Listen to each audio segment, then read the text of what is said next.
Grandma took me out for ice cream once Mom slipped from consciousness, and she said she couldn't stand to see her daughter suffering to death, and that her granddaughter didn't need to see it either, so Baba let her. Though I loved ice cream, I wasn't excited about getting some that day. Most of it melted on the back of my hand and dripped on the table, and Grandma had to take me to the bathroom to clean up. I could tell she was irritated. I saw her roll her eyes in the mirror, and she told me that I had to eat like a civilized girl. We went to the hotel she was staying in. She would spend the nights at Mom's apartment whenever she came before, but she hated Baba and his apartment. And she put cartoons on for me while she criticized all the men she had had in her life, reserving the worst for Grandpa. I swear, once I married that guy, he became such a drag. She said, we were so young and all he wanted to do was stay in and drink beer. Even convincing him to go out to the movies was like asking him to drink a cyanide. Grandma cringed at the thought of him. She moved on to her 3 other husbands. The second was too mean. The third had affairs. The fourth, the one she was in the middle of divorcing, was a drag like Grandpa. But it was more understandable because he was almost a senior citizen. I didn't say anything. My lack of response must have made her sad. Mom always had some kind of commentary for Grandma, even if it was negative, like telling her she should grow up or learn what monogamy was all about. I'm not even 60 years old and my daughter is dying. You're not supposed to bury your child, it's the other way around. Of course, it's not picnic to lose your mother at your age. She wept a couple of tears that came from her overfilled brown eyes. You know, things are going to be different, right? Everyone used that phrase. Things are going to be different, though they already were different. I hated spending time with Baba, having him prepare my food or ask him questions he never knew the answers and he would get irritated by them. Don't ask dumb questions, he always said to me. Baba was scary too. I could hear him crying out in his sleep.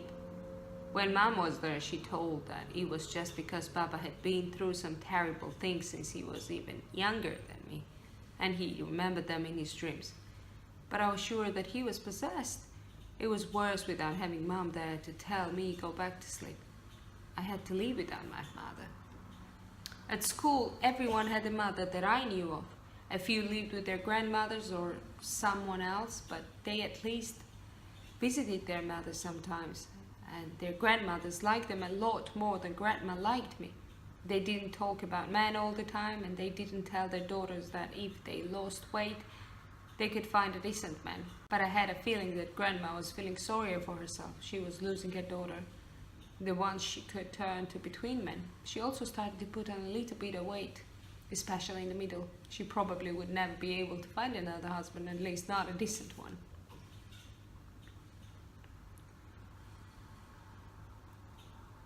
Though it was almost my bedtime, Grandma had no plans to take me back to Baba's or call him to ask if I could spend the night with him. Who cares what he thinks, she told me when I asked if I was allowed to stay. He isn't worth a shit anyway. She took me to the store and brought me some pajamas and nightlight, though I stopped using one over a year before. What about a toy or something? No, I don't want to play. You sure are a mellow child. After I took a bath and changed into new pajamas, Grandma talked more about how the man she was currently divorcing was trying to hide his assets and get out of paying her as much alimony. It's not like I'll be getting much. We were only married for a year and a half, she said. Couldn't stand him any longer than that. Baba pounded on the Grandma's hotel door so hard I thought he must have bruised his knuckles, shouting at Grandma to open the door or he'd call the police.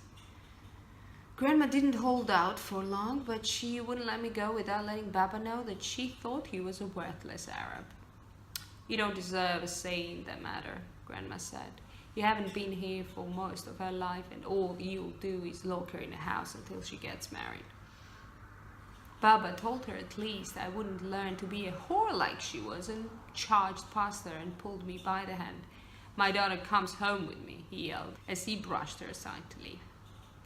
He left me in the pajamas Grandma got me, and he talked to me for over an hour, which he never did before. She's a sharmuta, a slut. Do not act as she does, Isra. You do not want to leave us, sir. He told me that he couldn't believe that a woman could act that way. His mother, my city, he said, would have never spoken to his son-in-law the way she had. Well, he wasn't really a son-in-law. He never married Mom, but it should be the same thing to these Americans because they didn't believe in marriage the way Palestinians did. So Grandma should think of him as her son-in-law, and Siti definitely wouldn't have carried on that way, marrying all kinds of men for money or whatever the hell she believed she could get. Baba woke me up in the middle of the night and told me to put my shoes on. Mom had died, and we were going to see her one last time before she went to the crematory. I was still tired, but my heart was thundering in my chest, so it was easy for me to stay awake. Grandma was at the hospice before we went.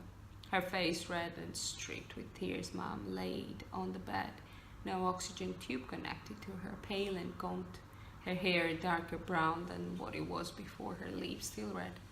I cried and my chest felt so light that I wondered if the center of my body was still there.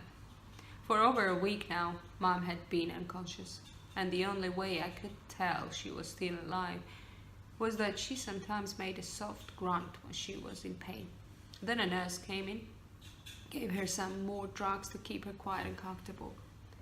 Baba picked me up and carried me out of the room. People didn't pick me up for years on a regular basis, and by then I was only 5 or 6 inches shorter than him. But I guess he still thought I was full. He said we should go back home and let them take Mom away. Grandma held the memorial service at the small backyard hall. I spent most of the time sitting at one of the middle tables next to my father, chewing on one of the black cloth napkins, my dripping saliva warming the back of my hand. I watched my mother's relatives, trying to see if I could remember them from the photos, and if I could recall their names or if Mom had ever spoken of them. But I couldn't place most of them, and they were just as distant from me in real life as they were in the pictures.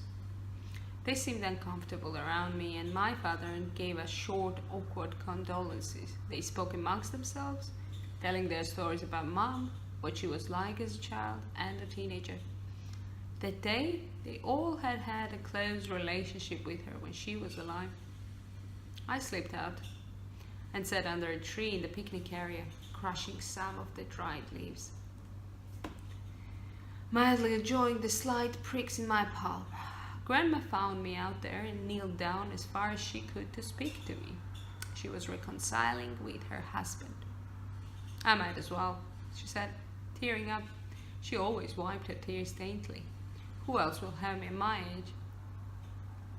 And I can't live off a lemony. I should just pack it and face reality. She wished me luck with my father, though she doubted he would be a good one. I hope he doesn't send you back to his country, but what can you do?